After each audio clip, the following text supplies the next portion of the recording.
kemampuan, tinggi kemauan. Keempat, tinggi kemampuan dan kemauan. Nah, itu ada grafiknya. Sangat mudah untuk bisa diterapkan. Jadi, sampean nanti bisa memahami teman-teman kita melalui obrolan, ya kan, melalui pemahaman silaturahmi kita setiap hari.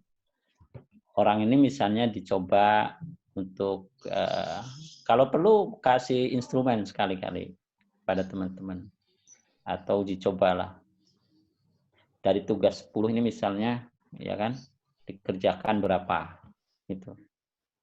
Misalnya, ada yang cepat itu kan, sampean bisa kategorikan. Oh, ini dari 10 pekerjaan dia selesai misalnya 9. Sampean bisa bikin kategori. Ini termasuk jenis kemauannya tinggi. Kemudian dari tugas-tugas itu, yang nilainya benar, katakanlah seperti itu, yang nilainya benar, yang sesuai dengan kemampuan, gitu. Berapa? Dia termasuk kategori tinggi, sedang, atau rendah. Sampean teliti itu. Atau sampean juga bisa memahaminya dari saat ini yang sudah selama ini kita lakukan. Nah, ketika kita memahami itu, sudah memahami, kita kategori tadi. Oh, ini rendah-rendah, rendah tinggi, tinggi rendah, tinggi-tinggi. Lalu dibikin grafik. Jadi nanti pengaruh itu ada, pengaruhnya, kemampuan pengaruhnya itu ada 4. Satu itu delegasi, ya. Jadi delegasi kita itu akan menimbulkan pengaruh bagi dia. Cara kita mendelegasikannya itu, perilaku mendelegasikannya itu akan menimbulkan pengaruh. Kedua, partisipasi. Kita ikut, gitu, melakukan pekerjaan tertentu, itu bisa menimbulkan pengaruh. Konsultasi, jadi modelnya itu cara kita melakukan pengaruh kepada dia itu dengan cara konsultasi, model konsultasi. Dan yang 4 itu dengan cara instruksi. Ya. Nah, bagaimana kita menerapkan model delegasi? Kapan kita menerapkan model delegasi? Nah, di sini ada grafiknya. Delegasi itu dilakukan bagi atau kepada perilaku yang rendah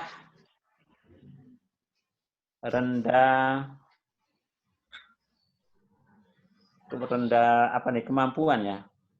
Sebentar dulu, M4. M4 itu tinggi kematangannya. Delegasi itu bagi yang tinggi kematangannya. Terus berarti tinggi kematangan, tinggi kemampuan, tinggi kemauan. Delegasi aja. Didelegasi. Sebab kalau tidak menggunakan itu, bisa sebaliknya. Bagi orang-orang yang pintar, udah mau pintar, rajin, gitu, nggak usah kita itu merepotin dia sampai detail-detail ya, istilahnya. Didelegasi aja. Ini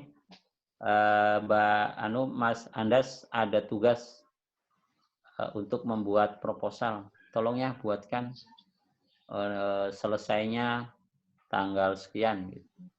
Udah gitu aja. Nah, yang seperti itu bagi mereka itu penghargaan.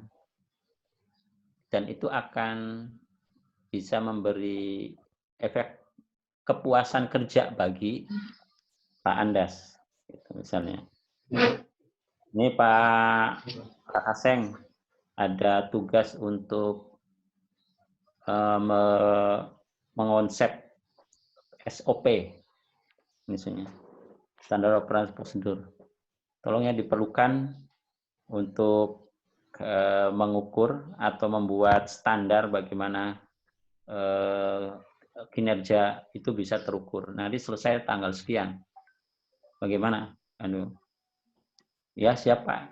Nih, jadi seperti itu justru akan menimbulkan rasa kepuasan bagi orang yang punya kematangan tinggi, ya, punya kematangan tinggi. Nah, beda lagi kalau gitu tingkat kematangannya itu sedang, punya kematangan sedang itu berarti kemungkinan aja rendah hubungan dan rendah tugas atau perilaku yang kemampuannya tinggi, terus kemampuannya tinggi atau sedang, kemauannya rendah. Nah, kemauannya rendah, kemampuannya tinggi, kemauannya rendah. Itu partisipasi namanya. Partisipasi. Partisipasi itu kita ikut. Sebagian ikut. Jadi ikut bekerja gitu. Jadi kalau ada tugas atau memerintahkan sesuatu kepada dia, kitanya mengikuti sebagian untuk bersama dengan dia melakukan pekerjaan. Itu bagi yang kematangannya sedang. Ada lagi kematangan sedang yang kedua itu tinggi tugas dan rendah hubungan. Jadi dia itu kemampuannya tinggi, tetapi kemauannya rendah. Atau sebaliknya, ya. Itu bisa dikonsultasi dengan cara konsultasi. Jadi konsultasi itu kita mempunyai tugas misalnya, tugas yang harus diselesaikan oleh bawahan atau teman-teman kita. Maka kita konsultasikan dulu, ini ada tugas. Bagaimana menurut sampean tugas ini kira-kira bisa nggak dikerjakan? Ada nggak kendalanya? Itu namanya konsultasi. Jadi ditanyakan dulu lah istilahnya. Tugasnya sudah ada, tapi ditanyakan dulu. Itu bagi yang kematangannya rendah. Kematangannya sedang sih sebenarnya. Tetapi kepada rendah kemauan. Nah, kalau misalnya rendah dua-duanya, itu dia menggunakan instruksi. Gitu ya. Jadi rendah kemampuan, rendah kemauan. Itu diinstruksikan. Jadi sebenarnya di sini agak otoriter, tetapi dia kepada perintah gitu. Sudah rendah kemampuannya, rendah ininya. Kita misalnya punya tugasnya ini udah kita rinci, nggak seperti yang delegasi dan partisipasi. Karena ini udah rinci, itu agak rinci. Terus ini kerjakan, selesai tanggal sekian. Itu namanya instruksi. Itu bagi yang rendah kemampuan dan rendah. Nah, dari mana pengaruhnya? Dari legitimasi kita. Jadi kita udah punya legitimasi misalnya jadi kepala sekolah atau diangkat jadi pemimpin secara formal maupun informal. Kemampuan itu, pengaruh itu kemudian digunakan untuk meninstruksi dengan cara instruksi kepada mereka. Nah ini ya. Ini gampang sih kalau misalnya kita di organisasi, nggak rumit gitu ketika kita mempelajari ini dan mempraktekannya. Ada juga sih model teori Griffin ya, 4 goal teori ini ada juga di sini.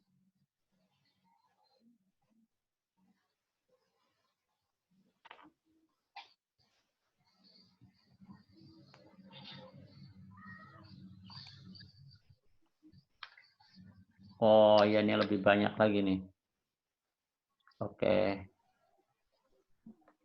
Ya.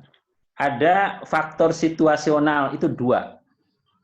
Karakteristik personal bawahan sama karakteristik lingkungan, situasionalnya. Terus perilakunya itu ada motivasi bawahan untuk berkinerja. Bukan gini, grafiknya begini ya.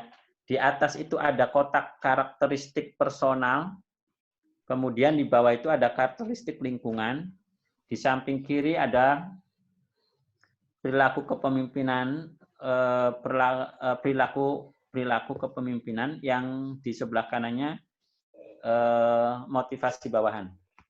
Sini ya. Lihat di bukunya Husaini Usman. Nih, di sebelah kiri kan perilaku kepemimpinan, sebelah kanannya motivasi bawahan, di atasnya itu situasi karakteristik individu, dan di bawahnya karakteristik dari lingkungan. Itu teorinya Griffin yang disebut dengan 4 teori. Nah, itu ada namanya dibagi itu di dalam beberapa, kita itu bisa menjadi mempunyai pengaruh yang efektif jika mampu mengkombinasikan itu menjadi seimbang ya, antara karakteristik individu, motivasi bawahan, kemudian lingkungannya. Kalau udah seimbang, kita bisa mempengaruhi dia dengan sebaik-baiknya.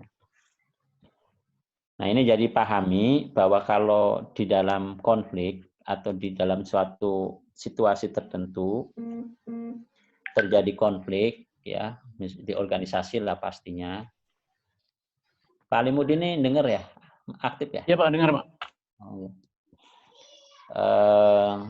Situasinya seperti itu di organisasi, maka kita boleh menggunakan pengaruhnya teori-teori itu untuk mempengaruhi teman. Saya ini pakai teori sifat boleh, teori perilaku boleh, teori situasional boleh dipraktekkan.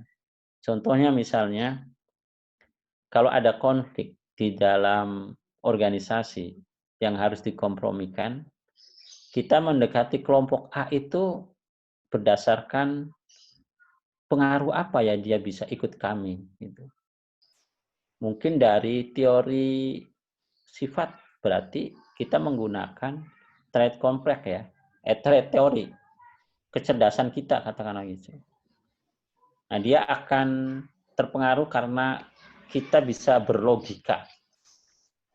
Kita bisa menunjukkan logika kita itu masuk akal. Cara berpikir kita itu masuk akal. Jadi tinggi gitu kemampuan kita untuk mempersuasi dengan kecerdasan kita lah gitu. Itu namanya kita menggunakan seni pengaruh expert gitu. Tapi kalau misalnya sampean mengatakan bahwa saya ini harus menggunakan legitimen kekuasaan kita, harus memaksa dengan SK ya.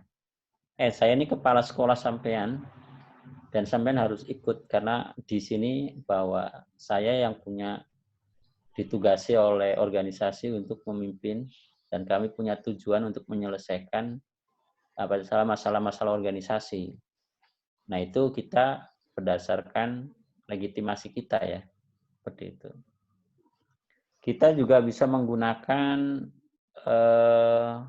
teori perilaku. Apa yang kita kerjakan? Tadi perilaku itu yang tinggi tugas, kemudian tinggi perhatian terhadap bawahan. Jadi perilaku kita tunjukkan kepada teman-teman kita itu bahwa kita itu membagi tugas dengan adil, misalnya seperti itu. Kemudian memperhatikan juga dia. Memperhatikan, sering berkomunikasi, sering memperhatikan, sering mendengar curhatnya, misalnya. Seperti itu ya. Sering memberi reward lah, perhatian atau pujian gitu pada mereka yang rajin bekerja misalnya. Kan orang di dalam organisasi ada misalnya rasa iri gitu, bukan iri ya sebenarnya, katakanlah buruk sangka gitu loh. Mungkin karena komunikasi tersendat terus perasaannya bahwa kepala sekolah kok begitu anunya, tidak adil gitu. Nah, bisa jadi kan begitu. Nah, itu bisa dilakukan dengan cara memberi perhatian. Jadi tidak hanya tugasnya yang diberikan, tetapi perhatiannya juga diberikan. Itu perilaku dilihat oleh bawahannya, perilaku pimpinan ini apa sih yang dilakukan terhadap saya. Itu lebih banyak perilaku.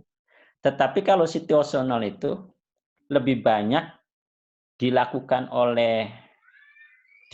oleh kita dulu. Bawahan ini seperti apa kondisinya. Nah, itu bedanya. Kalau perilaku itu lebih banyak apa yang dikerjakan kita lalu akan diperhatikan oleh bawahan. Jadi diperhatikan oleh bawahan. Apa yang dikerjakan oleh kita diperhatikan oleh bawahan. Itu perilaku. Tapi kalau situasional justru kita yang memahami dulu kondisi bawahan ini seperti apa. Tugas ini serumit apa. Tingkat kemampuan bawahan kita ini bagaimana? Kemudian kemauan mereka juga bagaimana? Itu diukur oleh kita. Semuanya diukur oleh kita. Artinya ada introspeksi diri kita semua. Si perilaku juga introspeksi dari diri kita. Situasional juga introspeksi dari kita. Tapi bedanya kalau introspeksi di perilaku itu, apa yang kita kerjakan, itu nanti apa sih yang dipikirkan oleh bawahan. Nah, tapi kalau yang di situasional itu, kita udah langsung apa yang diperlukan oleh bawahan atau kondisi seperti apa bawahan, kita sudah memikirkan lebih dulu. Itu situasional. Jadi kita membuatnya sesuai dengan keadaan dari teman-teman atau bawahan kita. Nah, ini akan kuat ya, menimbulkan pengaruh dan bisa memecahkan masalah. Minimal kemudian akan tidak menimbulkan konflik yang besar di dalam organisasi.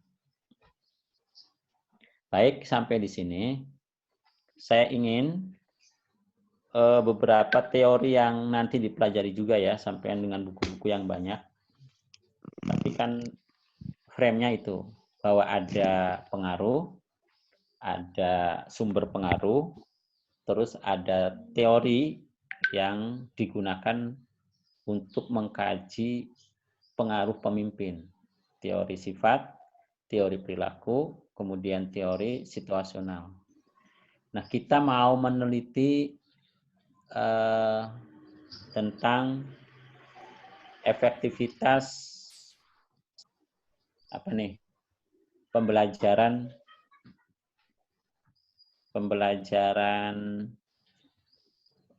stay PPH, pembelajaran PPH dari anak-anak. Pelajaran apa? Iya, sekarang dari segi pengaruh pemanfaatannya atau disiplin guru-gurunya terhadap proses efektivitas pembelajaran di rumah itu seperti apa, dilaksanakan apa enggak? Misalnya ya, kan mengeluarkan kebijakan kan, baik sekarang karena ada pengumuman kita harus belajar di rumah dengan kondisi seperti ini, lalu kita harus rapat dan mengambil kebijakan, kita belajar semua di rumah, dipraktekkan dengan begini, misalnya setiap hari harus belajar sesuai dengan jam-jamnya, misalnya gitu kan. Terus menggunakan teknologinya ini, kemudian ukuran absennya, pemanfaatan absennya untuk mengontrol diikuti apa enggak, diputuskan. Seterusnya lah seperti itu. Nah, itu tuh habis ngambil keputusan seperti itu dilaksanakan enggak? Oleh bawahan, ya kan? Oleh bawahan. Atau oleh guru-guru maksud saya, oleh guru-guru dilaksanakan enggak? Kan bisa diukur. Nanti, diukurnya itu melalui instrumen. Kalau misalnya penelitiannya kuantitatif, dibagi aja. Ditanya kepada siapa yo respondennya? Kalau misalnya kuantitatif, saya pengen tanya. Efektivitas seperti ini yang ditanya siapa? Siswa sama orang tua, ya kan? Yang jadi responden. Itu. Karena tidak bisa diukur sendiri oleh guru. Pekerjaannya dia diukur oleh guru nggak bisa, nanti bias. Itu kalau kuantitatif, ya kan? Nah, kalau kualitatif siapa? Kualitatif itu semua. Kualitatif itu tanya ke kepalanya, tanya gurunya, tanya orang tuanya, sampai menemukan kesimpulan. Contoh ditanya, kepalanya ditanya kan, dengan pertanyaan yang oleh kita sudah masuk kategori.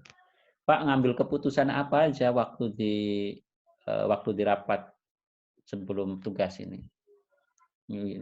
Gimana guru-guru apa istilahnya responnya seperti apa? Dalemi gitu kan, interview terus di dalemi. Misalnya, wah antusias semua. Tanya lagi, antusiasnya gimana Pak? Dia paham semua terhadap perintah Bapak untuk kesimpulannya. Bagaimana dia kemudian ada usul apa saja yang disampaikan kepada itu dicatetin terus ya. Itu namanya penelitian kualitatif. Ada kesimpulan enggak? Oh, kesimpulannya misalnya dari kepala sekolah itu keputusan sudah dipahami oleh guru, ya kan? Nah, ini tanya lagi ke gurunya di sana. Guru tanyain, Bu, Ibu ikut rapat nggak? Misalnya, ikut. Oh, kapan Bu rapatnya? Gimana kalau menurut Ibu? Keputusannya gimana itu? Apa saja? Coba Ibu jelaskan. Sampai juga bisa menjelaskan dia ini dari segi misalnya jawabannya itu menguasai apa enggak misalnya. Terus paham apa enggak? Itu ditanya. Apa saja keputusannya? Paham enggak keputusan itu? Ditanyain. Nah, terus ditanya, berarti Ibu paham ya kesimpulan Bapak kepala sekolah? Iya paham. Bahwa kepala sekolah menyebut keputusan sudah dipahami oleh guru, itu sesuai dengan yang diucapkan oleh guru.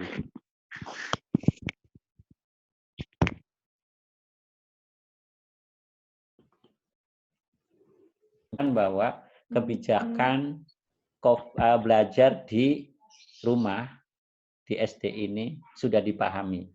Nah, gitu ya kesimpulannya. Benar nggak? Your internet connection non stabil nih. Nah, tanya lagi ke orang tua atau ke anak gitu. Tanya, tujuannya dilaksanakan nggak? Misalnya seperti itu.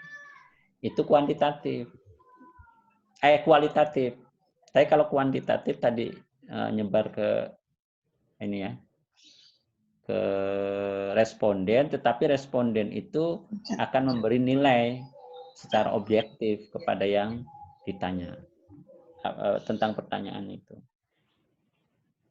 Nah, karena banyak persoalan kepemimpinan di penelitian-penelitian itu, silakan nanti kalau misalnya menggunakan teorinya yang disebut pemimpin itu adalah proses, misalnya mempengaruhi orang lain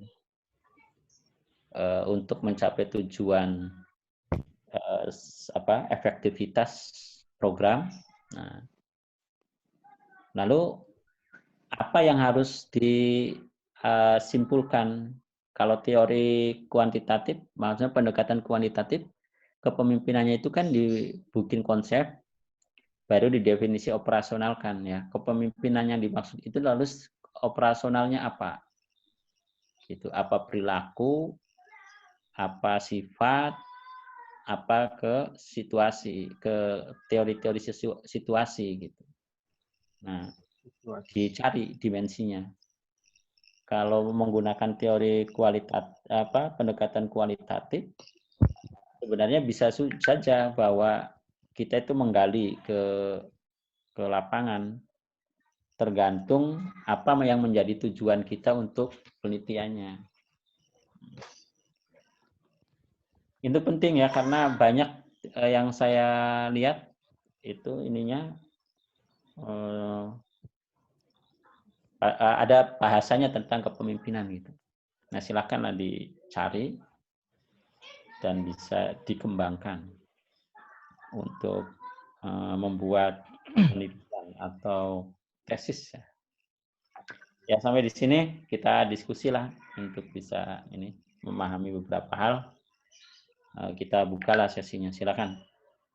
Boleh nanya tentang, oh ya, saya kasih laporan beberapa yang sudah mengumpulkan itu. Pak Abu Bakar sudah, Mbak Rika sudah ya, kemudian Andas, Pak Lakaseng, Tidak juga sudah, Pak Putra Adi sudah saya kembalikan ya, Lulu juga. Iya, Pak. Yang terakhir nih, yang terakhir yang baru saya buka tadi sih belum saya baca nih siapa aja nih. Pak Sonaji udah belum? Lagi proses Pak, yang sudah istri saya Pak, yang tadi baru dikirim. Oh ya, Ibu Emma ya sudah ya. Aliska?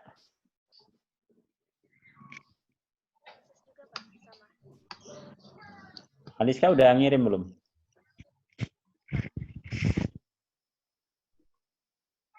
Halo? Nggak ada suara. Aliska nggak ada suara. Ada. Jauh suaranya jauh. Lagi proses ya. Nah, ada yang lagi sedang saya baca, jadi nanti silakan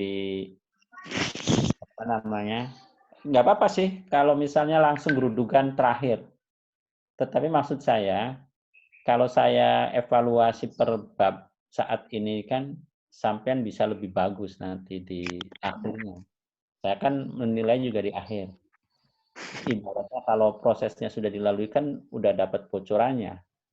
Kalau nanti langsung di terakhir itu kan berarti saya menilai langsung di akhir itu, nggak pernah saya kasih informasi tentang apa yang perlu diperbaiki. Silakan kalau ada pertanyaan. Tuh 2, 3, 4. Saya Pak. 6. Ada 12 orang, yang 6-nya ini ya, nggak nyambung ya? 13 Pak. Pak Iya, Son sama Bu Emma.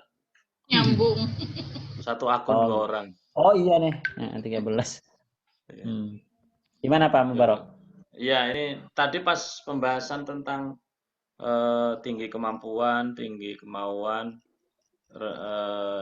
ini cocoknya untuk delegasi itu Pak.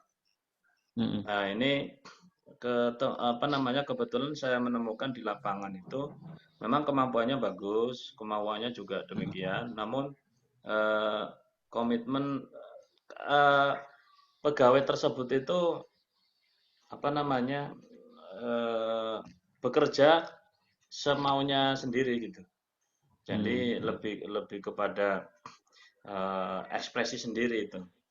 Jadi ketika arahan-arahan itu rendah untuk dijalankan. Jadi dengan tipikal model pegawai seperti ini, kira-kira bagusnya diperlakukan seperti apa, Pak? Dari aspek manajemen. Terima kasih, Pak. Oke, langsung ya. Langsung. Jadi kalau misalnya sebenarnya teori-teori itu kan teori-teori dasar, ya. Bahwa ketika kita menemukan tipikal istilahnya, tipikal dasarnya itu orang itu seperti itu, bisa dilakukan dengan cara delegasi itu. Nah itu sebabnya kemudian kita tidak bisa melihat orang itu dalam konteks jangka pendek lah ya. Jangka pendek bahwa dia dalam satu situasi kita kasih model delegasi seperti itu terus menerus. Tapi tipikalnya orang, bakatnya orang itu sebenarnya bisa dilakukan dengan cara itu gitu loh. Tetapi kan bahwa kematangan, kemauan itu ada sumber pengaruhnya. Dia itu kemudian mau untuk melakukan kan balik lagi. Bisa dipengaruhi dengan apa ya dia itu mau. Itu. Karena apa ya. Tapi tipikalnya dia itu bisa ada rajin. Gitu. Nah ini berarti kan mungkin ada konflik ya. Misalnya konfliknya berupa konflik kepentingan pribadi kalau menurut siapa Pak Hussein Usman. Kalau yang lain kan tidak ada konflik pribadi itu. Atau konflik antar individu dengan teman, kelompok. Atau konflik individu dengan organisasi. Atau konflik antara organisasi dengan organisasi. Tipikalnya dia dalam melaksanakan tugas itu pakai delegasi.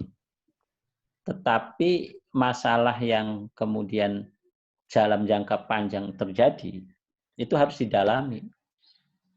Ini karena apa? Itu bisa seperti itu kan? Pertanyaannya kan dia seperti itu.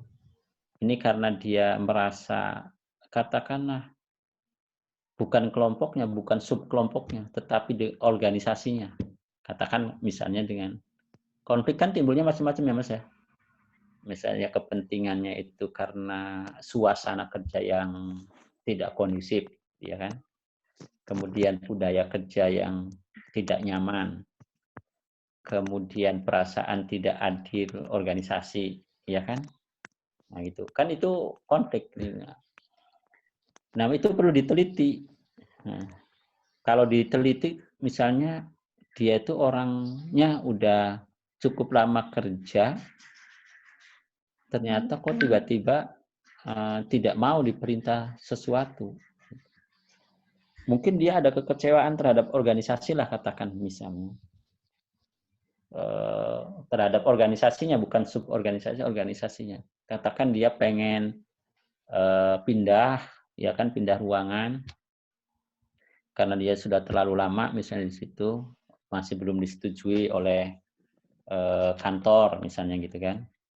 Atau mungkin dia ini sebenarnya udah masanya naik pangkat gitu, masih juga belum naik pangkat, atau naik jabatan, katanya belum juga naik jabatan. Itu harus didalami dulu. Nah, didalami dulu. Itu yang kemudian teori-teori lainnya juga harus